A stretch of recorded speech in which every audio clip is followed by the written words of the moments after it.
Ladies and gentlemen, thank you for standing by. My name is Abby, and I'll be your conference operator today. At this time, I would like to welcome everyone to the Costco Wholesale Corporation's fourth quarter fiscal 25 earnings call.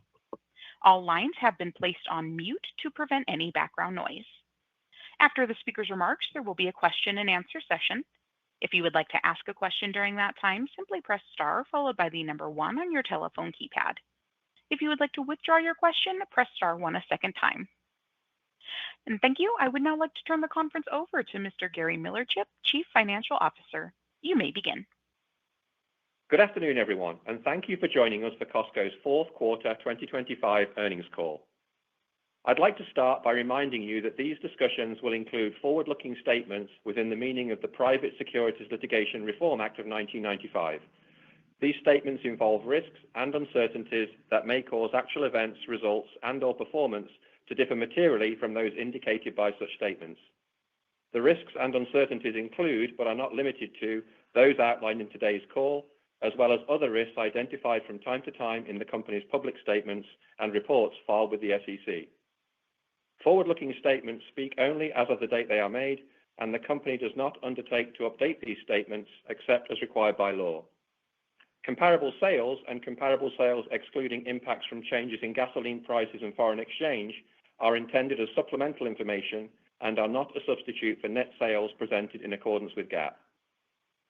Before we dive into our financial results, I'm delighted to say that Ron Baccaris is once again joining me for today's call. I'll now hand over to Ron for some opening comments. Thank you, Gary. Good afternoon, everyone, and thank you for joining us today. As we wrap up fiscal year 2025, I'll make a few brief comments on some of the highlights. In the fourth quarter, we opened 10 new warehouses, including a relocation in Canada, our 20th warehouse in Korea, our second warehouse in Sweden, and 5 net new locations in the U.S. For the fiscal year, we opened 27 new warehouses, including 3 relocations for a total of 24 net new buildings. This brings our total warehouse count to 914 worldwide. We plan to open another 35 warehouses in fiscal year 26, of which 5 are relocations. We continue to see significant opportunities for expansion both domestically and internationally across the markets where we currently operate. Gary will go into details about the quarter results, but a few highlights for the fiscal year. Net sales came in just under $270 billion, an increase of over 8% versus last year, and e-commerce sales exceeded $19.6 billion, increasing over 15%. And we had a record year for gas volumes, which benefited from longer gas station hours, new gas stations, and expansions of existing gas stations as well. We also recently celebrated a few milestones, including the 40th anniversary of our $1.50 hot dog and soda combo. Fittingly, we've just completed the rollout of Coca-Cola, the original soda partner from the 1985 inception of the iconic combo, to all food courts worldwide. Our private label Kirkland Signature reached its 30th year anniversary this year. Kirkland Signature sales penetration continues to increase, bringing even more high-quality value to our members while offsetting potentially inflationary impacts from tariffs. As mentioned last quarter, we are continuing to look at opportunities to move more KS product sourcing into the countries and regions where the items are sold, and this is helping to lower costs as well as reduce emissions from transporting goods around the world. To increase value and convenience for our members, on June 30th, we added executive member exclusive operating hours in the mornings and additional hour on Saturday evenings for all members in our U.S. warehouses. We estimate these incremental hours have added about 1% to weekly U.S. sales since implementation. This has been very well received by our members. In addition to the early opening hours for executive members, we also introduced a $10 credit per month on Instacart purchases greater than $150. Since announcing these new executive benefits, we've seen the meaningful increase in upgrades from Gold Star members to executive membership. Another way we are improving the member experience is through the rollout of enhanced checkout technology in all U.S. warehouses. This is speeding up the checkout process by allowing our employees to scan small and medium-sized transactions while the member is still in line, so upon reaching the cashier, nothing has to be removed from the cart, only payment is needed. We also continue to make progress with our technology roadmap for digital and e-commerce. Enhancements this quarter included using data augmentation to improve search effectiveness, adding passwordless sign-in to our mobile app, and creating a waiting room for high-velocity items such as Pokemon cards. These waiting rooms reduce the traffic from bots, increase the opportunity for members to purchase high-demand items, while improving the speed and the stability of the site during peak traffic periods. Reflecting on fiscal year 2025 overall, our merchandising and operations team did a fantastic job delivering strong financial results while also investing in our employees and improving value and convenience for our members. Our merchants adjusted their plans to mitigate tariff impacts and source items that our members need while delivering the lowest price at the best value. Our operators quickly and efficiently adapted to pay raises in March of 24, July of 24, and again March of 25, that brought our average hourly U.S. wage to over $31 per hour, and most recently to the expansion of our operating hours. Their focus on efficiency and improving productivity allowed us to absorb these significant investments with minimal impact to our SG&A rate. As we look ahead to fiscal year 2026, despite the current macroeconomic uncertainty, we remain confident in our ability to grow market share by continuing to deliver exciting, high-quality items at the best value for our members. With that, I'll turn it back over to Gary to discuss the results for the quarter, and I'll jump back in during Q&A to field some questions. Thanks, Ron. In today's press release, we reported operating results for the fourth quarter of fiscal year 25, the 16 weeks ended August 31st.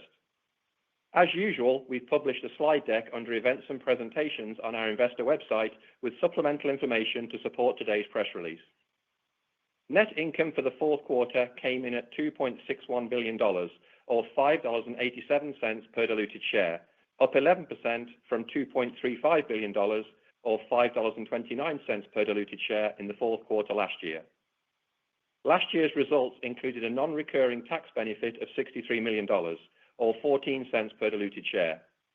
Excluding this tax item, net income and earnings per diluted share both grew 14%.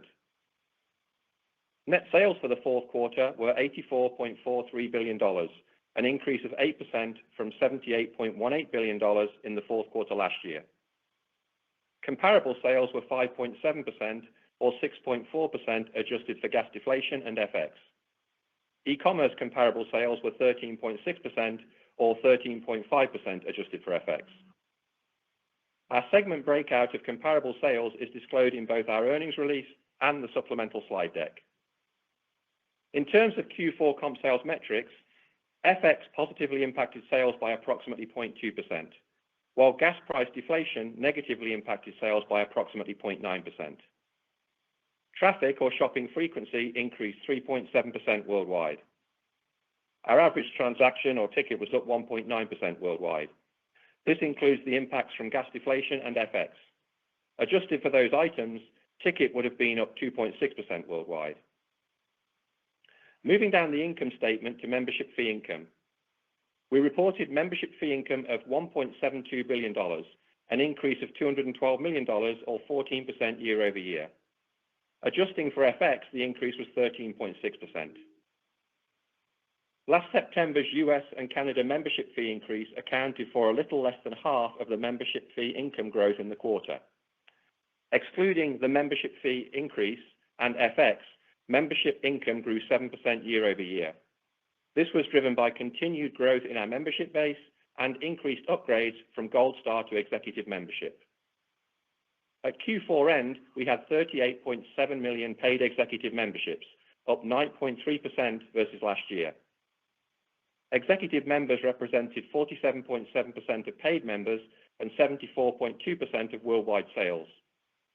As Ron mentioned earlier, we have recently seen a lift in upgrades in the US after we announced our Executive member exclusive hours and other benefits. New member signups continue to be strong, and we ended the fiscal year with 81 million total paid members, up 6.3% versus last year, and 145.2 million cardholders, up 6.1% year over year. In terms of renewal rates at Q4 end, our US and Canada renewal rate was 92.3%, and the worldwide rate came in at 89.8%. The decline in renewal rates was largely attributable to a higher number of online sign-ups entering the renewal rate, and this quarter included a large Groupon campaign in December 2023 entering the calculation. Overall, we view the growth in online sign-ups as a net positive, as they are helping to grow our overall membership base and membership revenue, and are also introducing younger members to Costco. Almost half of our new member sign-ups are now under the age of 40. As we previously shared, new online members renew at a slightly lower rate on average, and they have grown as a percentage of our sign-ups over recent years. We would therefore expect to continue to see a small decline in our renewal rate as this change in membership mix gets fully reflected in our renewal rate calculation. That being said, through a focus on auto-renewal and targeted digital communications, our goal is to improve the renewal rate for this cohort of new members in the future. Turning to gross margin, our reported rate in the fourth quarter was higher year over year by 13 basis points, coming in at 11.13% compared to 11% last year. Gross margin was up 3 basis points excluding gas deflation. Core was higher by 30 basis points and higher by 22 basis points without gas deflation. In terms of core margins on their own sales, our core-on-core margins were higher by 29 basis points. This increase was broad-based, with fresh, foods and sundries, and non-foods all up year over year. Supply chain improvements and an increase in KS penetration benefited margins in all categories, while fresh further benefited from lower spoilage and labor efficiencies. Ancillary and other businesses' gross margin was lower by 11 basis points and 13 basis points without gas deflation. Gas was the main driver of the decrease. LIFO negatively impacted the gross margin rate by 6 basis points. We had a $43 million LIFO charge in Q4 this year compared to an $8 million credit in Q4 last year. This charge was essentially in line with the estimate we provided last quarter, as overall inflation remained consistent with Q3. Moving on to SG&A. Our reported SG&A rate in the fourth quarter was higher or worse year over year by 17 basis points, coming in at 9.21% compared to last year's 9.04%. SG&A was higher or worse by 9 basis points adjusted for gas deflation. The operations component of SG&A was higher or worse by 15 basis points and 8 basis points without gas deflation. This increase was partly due to our investment in employee wages. As noted last quarter, the incremental year-over-year impact from this year's March employee agreement was mid-single-digit basis points, and the off-cycle wage increase in July 2024, which affected the year-over-year rate comparison for the first 10 weeks of Q4, was mid to high single-digit basis points. An increase in general liability charges and reserves also negatively impacted SG&A this quarter by approximately 5 basis points. To partially offset these headwinds, our operators continue to do a great job leveraging strong top-line sales and improving labor productivity. Notably, following the change in warehouse hours on June the 30th, our operators were able to minimize any impact to the SG&A rate.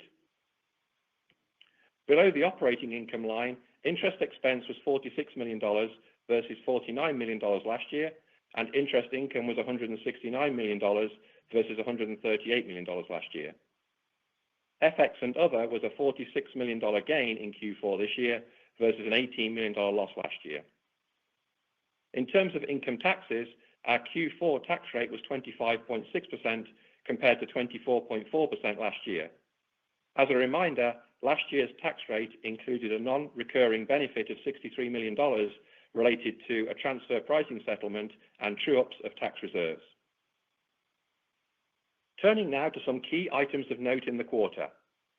Capital expenditure in Q4 was approximately $1.97 billion, and for the full year was a little under $5.5 billion. We made some additional investments in Q4 to support accelerated warehouse growth, including the 35 planned openings in fiscal year 2026 that Ron mentioned earlier. Additionally, we increased our pace of spend on remodels to ensure that we continue to offer our members a best-in-class experience across all of our warehouses. Land purchases for future depot expansions and investments in our manufacturing facilities for expanded hot dog production and a new coffee roasting facility also contributed to the increased spend. A few fun sales facts as we wrap up our fiscal year. While our members love the treasure hunt items that they find in our warehouses and online, our everyday value items are also extremely important to them, especially in times of economic uncertainty. There are no better examples of this than our hot dog combo, rotisserie chicken, and KS bath tissue. And in fiscal year 2025, we sold over 245 million hot dog combos, over 157 million rotisserie chickens, and enough bath tissue to reach the moon and back over 200 times. Now taking a look at core merchandising sales in the quarter. Fresh sales were up high single digits, led by double-digit growth in meat. We continue to see strong unit growth across the department due to the quality and value we offer on both premium and lower-cost proteins. Wagyu and grass-fed beef performed well in the quarter, and lower-cost proteins like poultry, pork, and ground beef also saw very strong unit growth. Non-foods had comp sales in the high single digits. Our buyers continue to do an excellent job finding new and exciting items at great values, which are resonating well with members, even as they remain very choiceful in their spending on discretionary items. In the quarter, gold and jewelry, gift cards, majors, toys, and men's apparel were all up double digits. While gold was less of a year-over-year tailwind than earlier in the year, as we have now started to lap sales from a year ago, it continues to perform well. Strength in gift cards was driven by Disney, Uber, and DoorDash, and majors were up high teens, with consumer electronics leading the way. We also added a number of new high-quality national brand partnerships across a broad range of non-food categories, including Fabletics, True Classic, Aura, and Lazy Boy. Food and sundries had mid to high single-digit comps, with cola and candy showing the strongest results. New Kirkland Signature offerings allow us to continue to deliver greater value to members and are high-quality alternatives to some tariff-impacted goods. KS items typically offer members 15 to 20% value compared to the national brand alternative, with equal or better quality. In Q4, we launched over 30 new KS items, including grass-fed beef sticks, organic extra firm tofu, and various apparel items, in addition to our latest food court offering, the Combo Calzone. Within ancillary businesses, pharmacy, optical, and hearing aids all had strong quarters. And while gas volumes were positive low single digits in the quarter, gas comps were negative mid to high single digits due to a lower average price per gallon. Turning to inflation. Overall, inflation remained in the low to mid single digit range. Fresh and food and sundries were relatively similar to last quarter, with higher inflation in key commodities like beef, coffee, sugar, and corn, partially offset by lower inflation in produce, eggs, butter, and cocoa. In non-foods, we saw inflation return for the second consecutive quarter, primarily driven by imported items. This inflation drove the $43 million LIFO charge for the quarter, which is calculated by comparing the net landed cost of inventory at the beginning of the fiscal year with the net landed cost of inventory on hand at the end of the fiscal year. We continue to work closely with our suppliers to find ways to mitigate the impact of tariffs, including moving the country of production where it makes sense and consolidating our buying efforts globally to lower the cost of goods across all our markets. Additionally, we are changing item assortment where appropriate. This includes leaning into KS items and increasing domestically sourced goods. Examples include an increased emphasis on items in health and beauty, live goods, tires, and mattresses. We believe our expertise in buying and the flexibility afforded by our limited SKU count give us greater agility to navigate the current environment and minimize the impact of tariffs. Our ultimate goal is to increase our member values compared to the market. From a supply chain perspective, we haven't seen any major changes since last quarter. Overall, supply remains relatively stable, with no notable issues. Looking ahead to the holiday season, our merchants feel good about our inventory position, and while the product mix will look a little different from years past, we will have a strong assortment of high-quality items that bring meaningful value, seasonal themes, and exciting newness to our members. Turning now to digital. E-commerce site traffic was up 27%, and sales were led by gold and jewelry, housewares, apparel, tires, sporting goods, majors, small electrics, lawn and garden, and domestics, all of which grew double digits year over year. We continue to grow share in big and bulky items sold online, powered by our investments in Costco logistics. The combination of great values and the delivery experience that includes installation and haul away of old items is resonating extremely well with members and resulted in a 13% increase in items delivered in the quarter. Q4 fiscal year 25 marked the 15th consecutive quarter of improved member experience scores on Costco logistics deliveries. A key focus of our digital strategy is to deliver a seamless experience and more personalized and relevant communications to our members. This is a multi-year journey, and as we complete the foundation elements of our plan, we are able to launch new experiences for members. For example, during the fourth quarter, we launched more relevant messaging on the Costco.com homepage, highlighting different offers depending on the individual's membership type and co-brand credit card status. Executive members are shown information about executive benefits, while Gold Star members are encouraged to upgrade their membership, and non-members are shown information about becoming members. Co-brand cardholders will be shown offers associated with ongoing spend campaigns, while non-cardholders will be shown acquisition offers.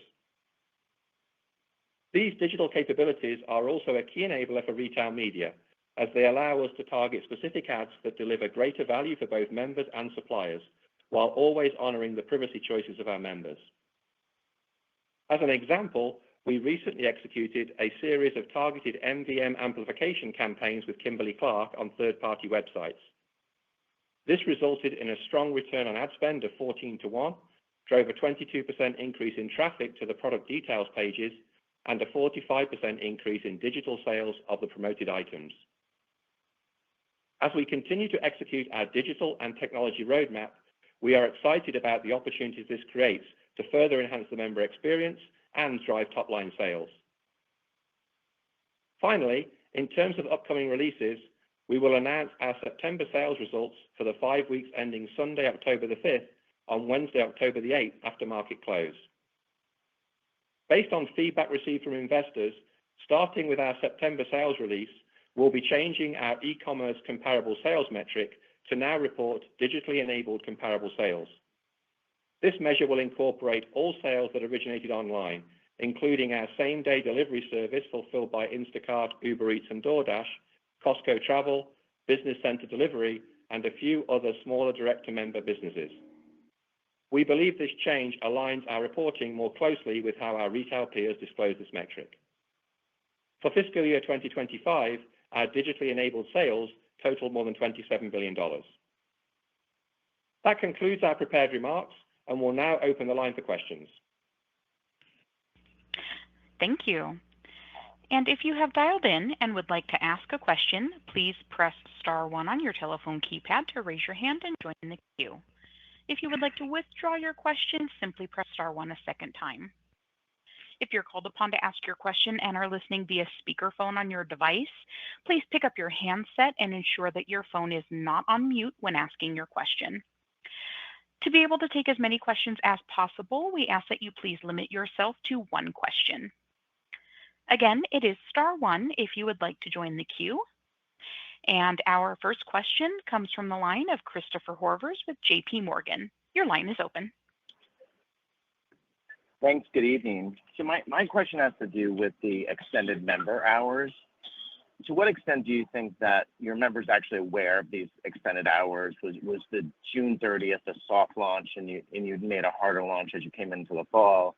And how do you think about that 1% comp lift in terms of it becoming much larger? Thanks very much. Well, I think this is Ron. I think the communication, we have done a good job informing our members, both with signing at the warehouse along with emails to our executive members. So we really based that success based on the traffic we saw when we initially began these additional hours. The 1% is after we've analyzed the business compared to the prior months and to see how much we've picked up, both on the additional Saturday night hour along with the early morning hours as well. So we feel that the word is out there. We feel that we continue to communicate the executive member benefits as we continue to add to that suite of services that they get, and that is inclusive of the hour that they get as well. Chris, I think as well, just to completely agree with Ron's comments, it's one of those things that obviously it's a little bit difficult to predict exactly how the change flows through in terms of impact of member shopping behavior. To Ron's point, we did a lot of communication. When we made changes before around, so some of our warehouses had longer hours before, it probably took a little bit longer than the first month or so for the full impact to show through in terms of member shopping behavior. But with that being said, I think because this was a national launch, we did get more visibility and more social media exposure to it as well. So I think we've been pleased with the response we've seen, but there's certainly, probably more time to unfold to see exactly how it plays out. Thanks very much. And our next question comes from the line of Michael Lasser with UBS. Your line is open. Good evening. Thank you so much for taking my question. You mentioned that you would expect your renewal rate to continue to fall as some of the digital signups attrit out of the base. How far do you expect to see the membership rate decline? If we look back in the pre-COVID in the 2010s, Costco regularly had a worldwide renewal rate in the mid to high 80% range. Is it realistic for it to go back to that? And if it did, what actions would Costco take in order to stabilize or improve that? And how is this all going to impact the financial performance? Thank you very much. Yeah, thanks, Michael. Appreciate the question. I think we take a little bit of a broader step back on the membership metrics because, to your point, we certainly look at the renewal rate, and it's an important measure for us. And I'll talk a little bit more about how we view the opportunity to improve that metric over time as well. But I do think, when we look at our overall metrics for membership, we were pleased with how the quarter played out. I think you heard us say in the prepared remarks that we're seeing a continued increase in signups, and that's also reflecting a growing number of younger members flowing into the base as well. We saw an acceleration in upgrades, particularly towards the end of the quarter after we announced the extended hours and the Instacart $10 benefit per month if you spend $150 on the basket. And we also saw overall household growth grow by greater than 6% and executive members up by over 9% because of the acceleration in upgrades.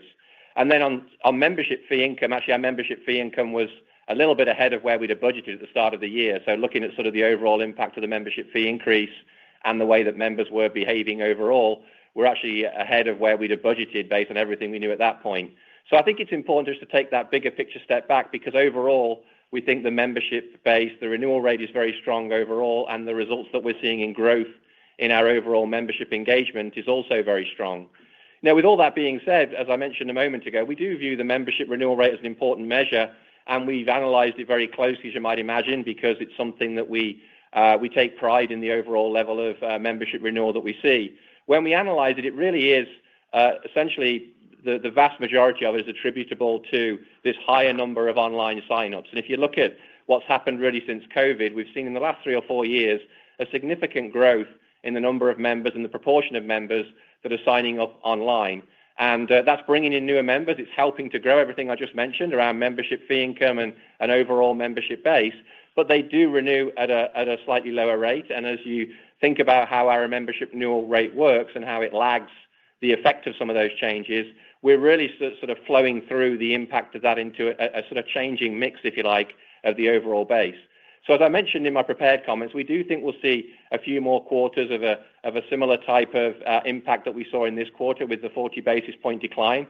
But that being said, as we learn more about how to engage with those newer digital members, we're really investing in the opportunities to improve the auto renewal with that member group, increase the amount of digital communication and more relevant communication for those members who, are joining Costco starting online rather than starting in the warehouse. So we have to think about how we can help really get them to experience more of the great value that we offer in a broader relationship. So we think there's opportunities to improve that measure, but overall we like where we are with the membership metrics in total because of the overall growth it's driving in our membership income.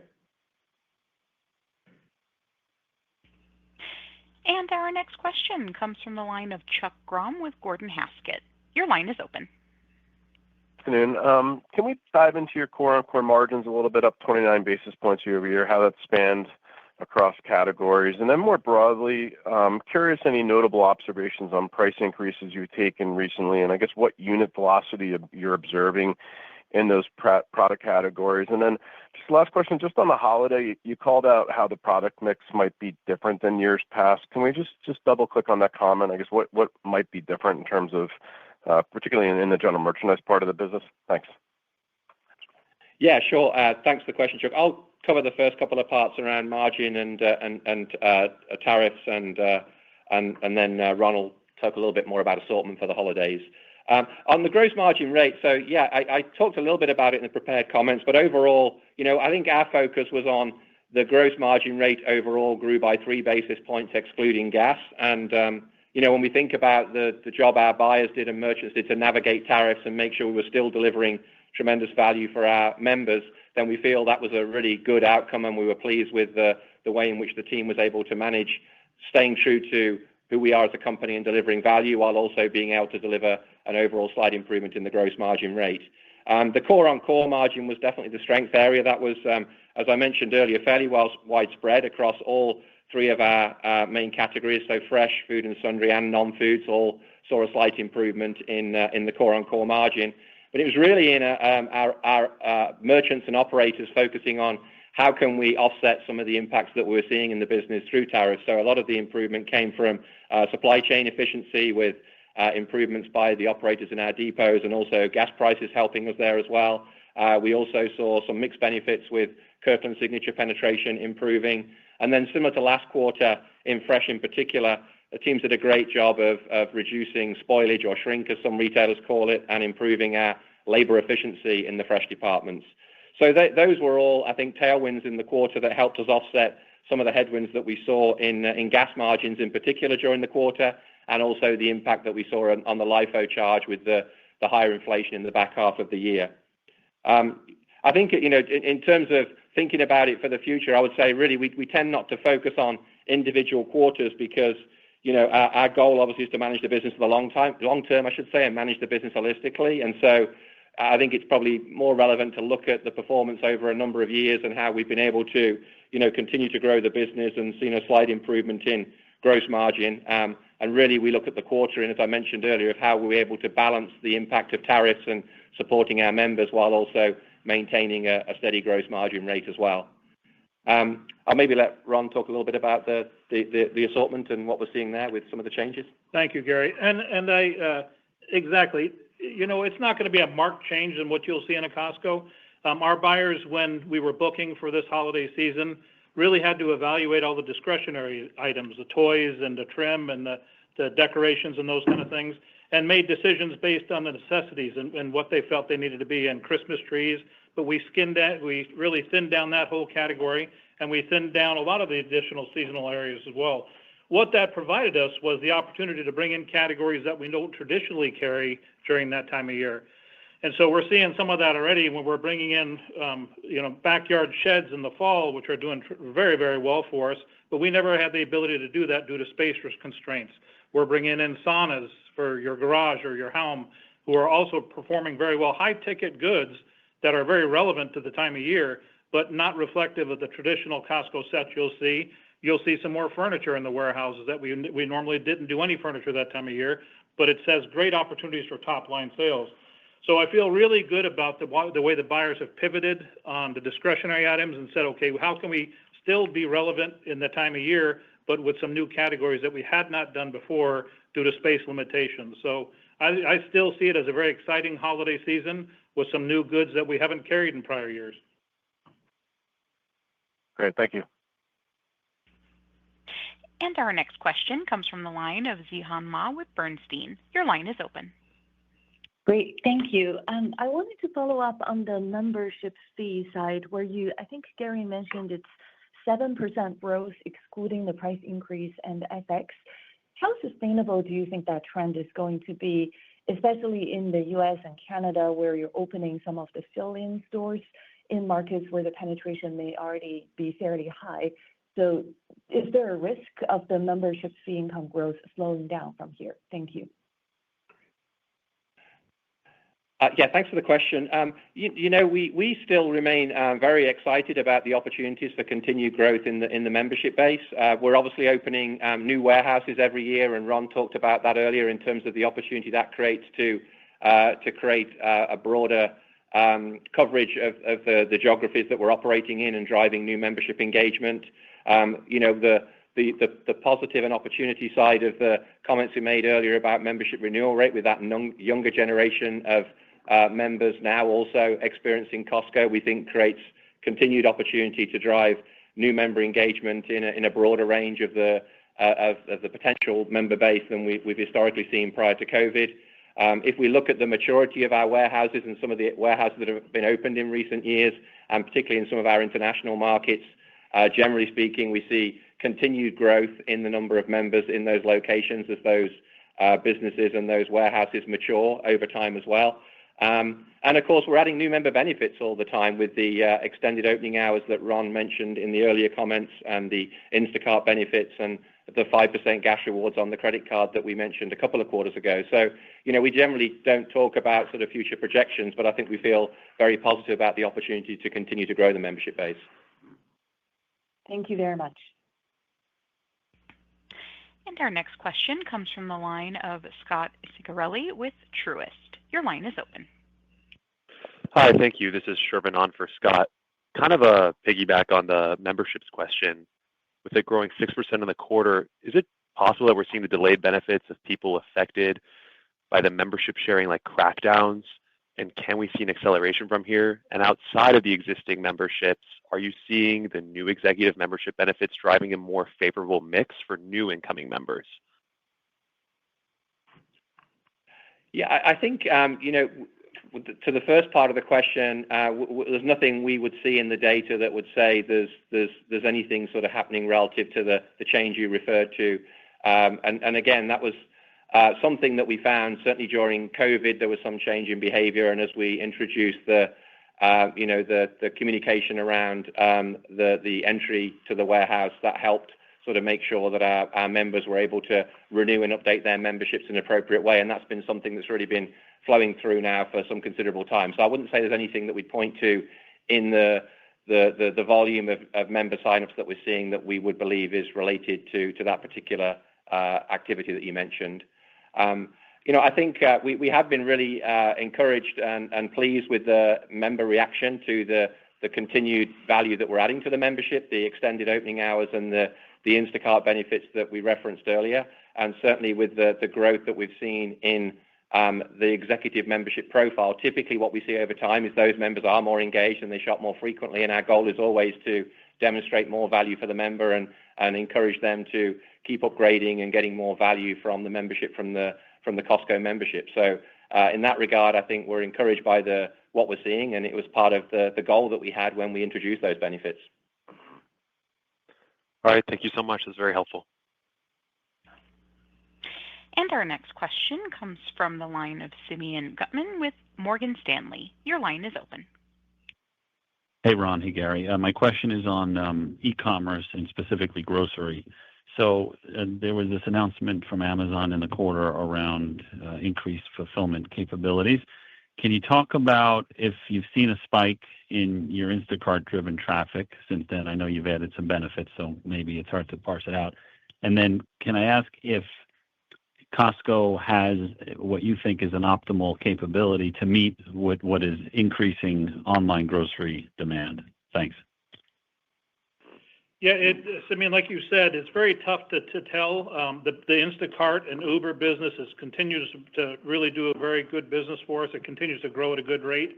And so we have seen the additional executive membership benefit be accretive to that. It's definitely helped it out quite a bit.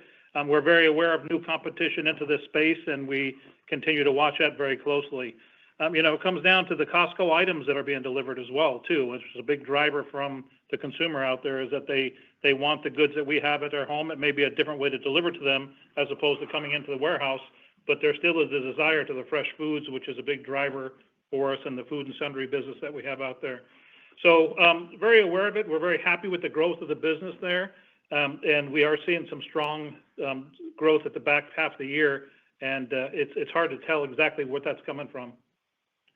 And Simeon, you may have heard me mention at the end of the prepared remarks that we are going to include now those sales in our definition of e-commerce enabled and digitally enabled sales. So going forward from next month's monthly sales, you'll see those.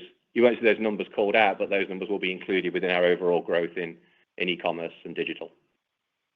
Yep. Thank you. And our next question comes from the line of Peter Benedict with Baird. Your line is open. Oh, hey guys. Thanks for taking the question. It kind of on the unit growth, the 30 for this year, 20 in the U.S. Just curious, the sustainability of that pace of growth. How long do you think you can kind of sustain that level of growth here, and where do you think you can get the international growth, unit growth to over the next few years? And kind of related to that, maybe a sense for what the capex plan is for next year. I apologize if we missed that, but curious kind of what the spend plan is for next year in terms of total capex. Thank you.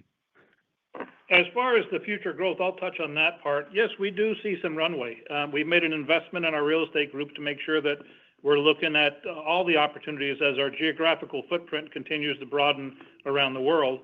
We want to make sure that we are indeed looking at these opportunities. And, for a few reasons, we feel very good. The right opportunities have come both in existing markets to increase capacity and where we feel we can better serve those markets. And we continue to still find in North America and internationally opportunities in new markets where we're doing very well. So we do see some runway as far as this 30 warehouses opening a year. We don't strive for a number. I mean, we're not going to make any bad decisions on opening warehouses to get to any set number. So it could ebb and flow. And in some of the international countries, it takes a little bit longer. So you'll see some swings back and forth year to year when things come to fruition.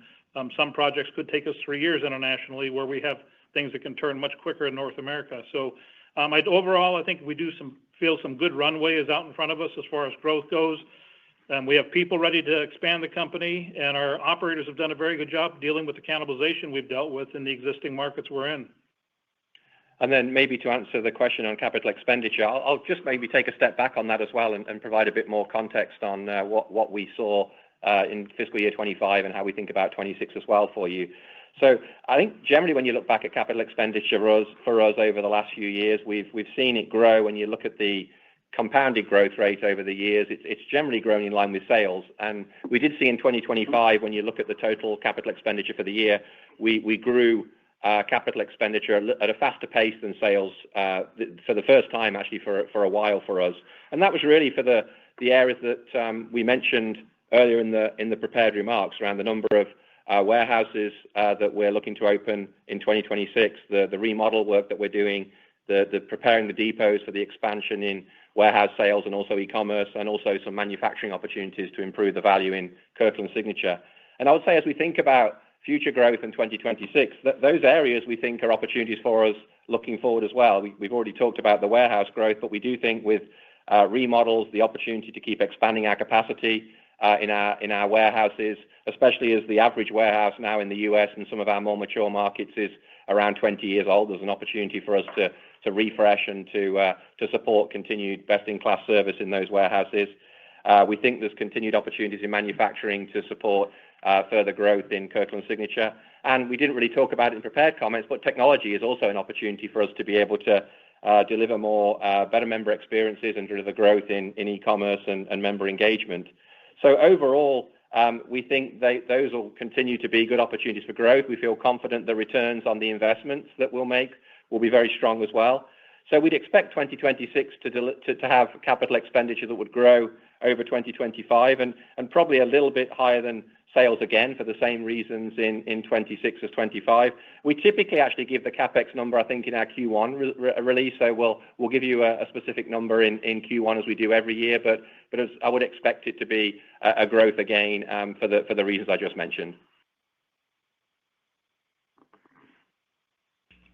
And our next question comes from the line of Greg Melich with Evercore. Your line is open. Hi, thanks. A couple questions. I do want to circle back on inflation. Gary, I think you mentioned it was low single digits, maybe 2-ish% last quarter, and now it's low to mid singles. Could you just describe, is it non-food driving all that acceleration and sort of frame it magnitude-wise? Sure. Yeah. Thanks for the question. Yeah, I think last quarter, actually, we said overall low to mid-single digits, and we really kind of said the same this quarter. The change was really in Q3. Q4 has generally been pretty consistent with Q3. And as we look at it and break it down by category, fresh and food and sundries are relatively consistent quarter over quarter in that sort of low to mid-single digit range. There are lots of sort of puts and takes in there. When you look at individual departments, we certainly see meat and deli largely because of meat and candy would be more inflationary, whereas departments like produce and liquor would be either lower inflation or decelerating inflation or even deflation in certain items. And then on the commodities front, we see acceleration in inflation currently in commodities like beef and coffee, sugar and corn, but then also that's partially offset by we're seeing some deceleration in produce, in particular in berries and avocados, and then eggs and butter and cocoa are also slower inflation too. So there's lots of puts and takes in those food and sundries and fresh departments. The change in Q3 really was in non-foods. But again, I would say it's really low single-digit inflation overall within non-foods. But the real change there was it had been deflationary for 12 months or so. So that's kind of what drove, I should say, the change in Q3 and the reason that we updated our LIFO estimates, because we saw we'd seen continued inflation in food and fresh, but that was being offset by non-foods, and now with some inflation in non-foods, that's kind of changed the overall picture. But it's still in that low to mid-single digit overall, I would say. Got it. And my follow-up is we've just seen a lot of the credit card companies add perks and raise fees on their cards. I'm just sort of curious what trends you're seeing there in terms of penetration and any thought of ways to maybe enhance the member value on that front. Yeah, well, for our credit card, it's an incredibly successful program for us, and we deliver, a lot of incremental value to our members through the credit card with the rewards that we offer and some of the additional benefits around travel as well. We did recently make some changes to our credit card, recognizing that we felt there was an opportunity to accelerate the value and also to continue to grow that program. And so we added an incremental benefit where the member can now receive 5% rewards on gas. We also updated and modernized the card itself as well, and we've been pleased so far with the reaction from members and the continued growth in that program. That's great. Thanks and good luck. Thank you. And our next question comes from the line of Edward Kelly with Wells Fargo. Your line is open. Yeah, hi everyone. Good afternoon. I wanted to follow up on tariffs and the outlook for the gross margin around that. I'm curious as to how you're thinking about the impact of tariffs over the next few quarters, as it seems like there are retailers that are going to be taking more price. Is that something that you think you're going to be doing as well? How you're thinking about the elasticity associated with that? And I'm curious in terms of your competitive positioning. Do you plan to be offensive around this? Is it something that could have some incremental margin pressure in the coming quarters? Just any color around that would be great. Thank you. Yeah, thanks for the question, Ed. I think overall, first thing to say, of course, is that the environment with tariffs does still remain fluid. There could still be changes that we have to address as the picture unfolds. But with the tariffs that we've seen and we're sort of managing, if you like, as things stand today, our teams, I think, have done a fantastic job in navigating what's been a very fluid and changing environment. And I think the benefit of us of having buyers who have really been in the business for many years and understand the business well, that are managing with the limited SKU count, that we have a low number of items per buyer, so they really understand the individual items that we're buying and the way those products are costed and constructed. And we can also, as Ron mentioned earlier, we have the flexibility to change items where we believe if we don't see that the value would be there with the impact of tariffs, that we can move our assortment to items that really will deliver that value that our members have come to expect. I think we've also had the benefit of being a global retailer. So with 30% of our business being international, it gives us the opportunity to work with our suppliers in offsetting some of these things by buying globally and also still supporting 30% of our 30% of our sales through our warehouse that are international still, are less impacted by some of those issues that we're working through. And we've taken really a multi-pronged approach to it. There isn't a single answer of how we've managed tariffs. Part of it is that we have absorbed cost ourselves and challenged ourselves to offset those costs to protect the member by improving efficiency and lowering waste and spoilage and those kind of things. We've also worked with suppliers to find offsets and efficiencies, and that includes buying more globally. And there are examples there where we've been able to save 30 to 40% on the cost of items by consolidating to a smaller number of buyers and bringing a small number of suppliers and bringing the cost down because of the volume that we can consolidate there. We've also looked at sourcing from different countries and local production. And you may recall last quarter we talked about with KS laundry detergent, we were able to save 40% in Asia by moving production for the items that we're producing for those markets to be in the region. And we've rotated items, as Ron referred to earlier. So I think from what we know today, we feel like, there wasn't like a cliff for us. The impact was managed gradually by our teams doing all the ththings that we've mentioned. And we largely feel like we've worked through the strategies that we needed to mitigate what we see in front of us today. So we feel like we know the teams have done a very good job to position us to make sure we have the right assortment at the right value and deliver even greater value for our members. The sort of caveat of everything I just said, of course, is that there may be changes still to come that we have to manage, and that's something that will have to be agile if that's the case. But I would add to what Gary said, and I agree with everything he said. We're taking a very offensive approach to this, where we're going to do everything we can to mitigate tariff impacts. And last effect would be we pass on price. And if we do that, we're going to be the last one to go up and always the first one to go down on any opportunities we have out there. So it is all hands are on deck, and we address this like we would any commodity increase, and we use the different tools we have to try and mitigate any price increase for any reason. Thank you. And our next question comes from the line of Kelly Bania with BMO Capital Markets. Your line is open. Hi, Ron and Gary. Thanks for taking our questions.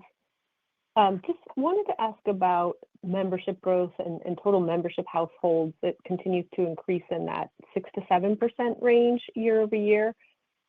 Just two questions about that. One, is the right way to think about the components of that more like a low single-digit figure in the U.S. and high single-digit internationally? And then as you think about the long-term U.S. potential for household membership, what do you think or estimate that Costco has today in terms of percentage of U.S. households that are members, and how high do you think you can take that over time?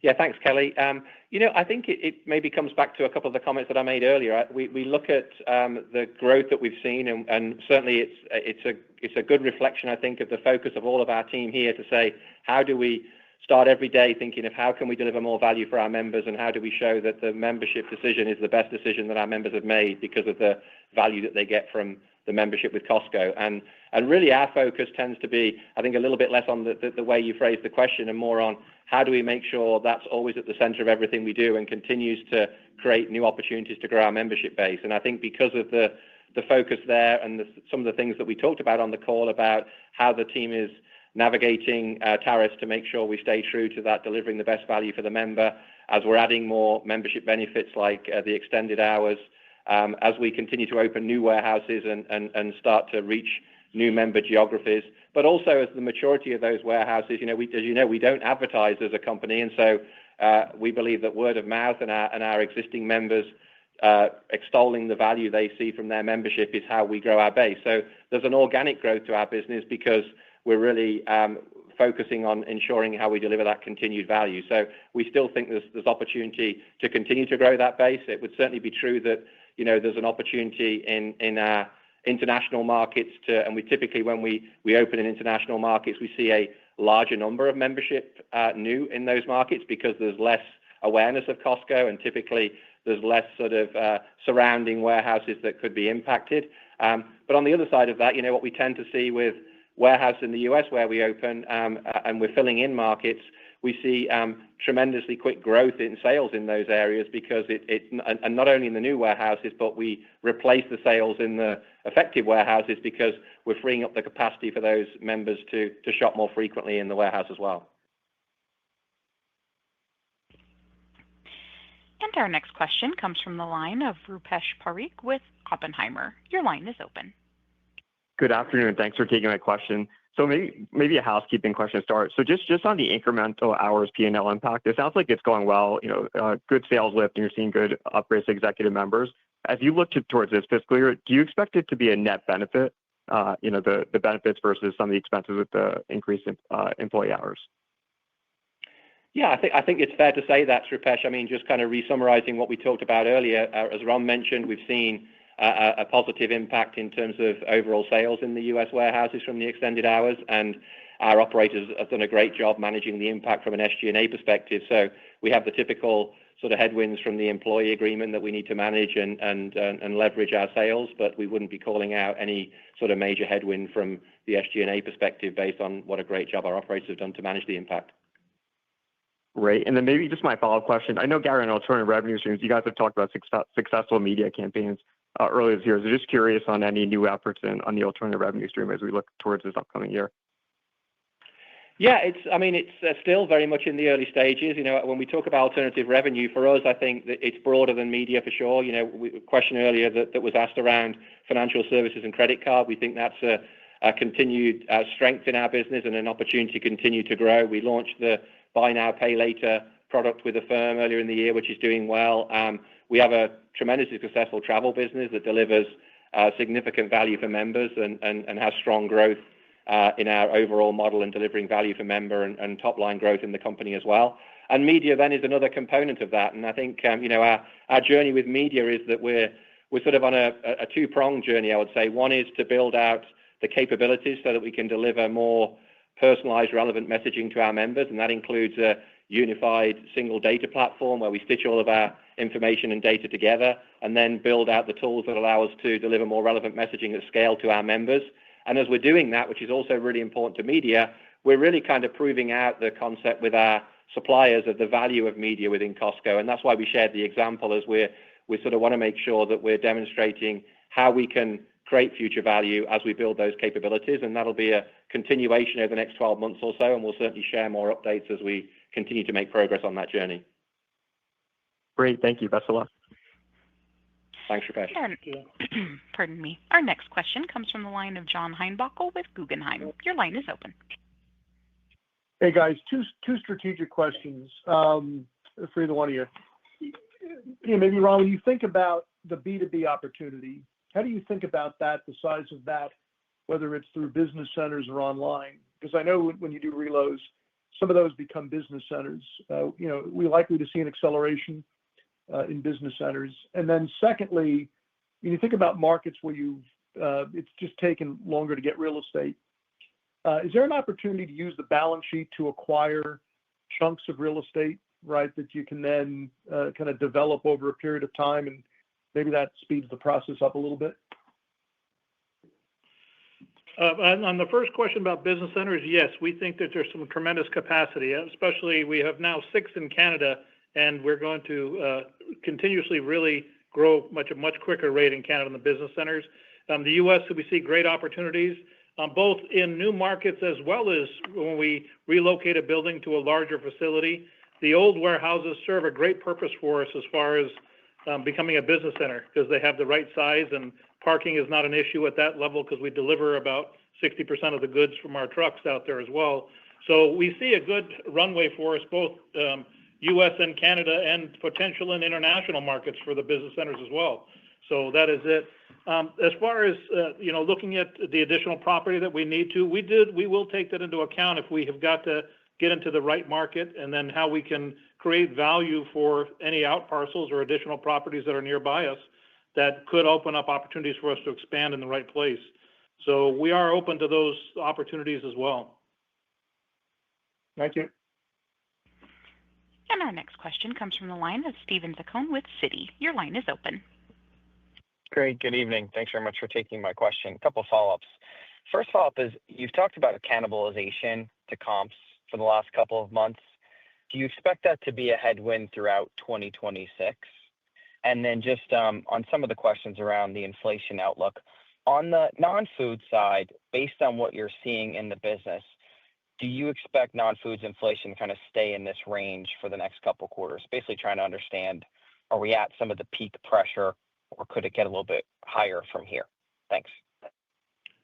Sure. Yeah. Thanks for the questions. On cannibalization, it's really a reflection of our continued investment in filling warehouses to really make sure that we're continuing to grow our overall sales in those markets and relieve some of the pressure in some of our busier warehouses. And so I wouldn't see any reason why that would change dramatically in the future, because that's a strategy that's working for us well in terms of continuing to grow our overall sales and grow our overall profitability in the markets in which we operate.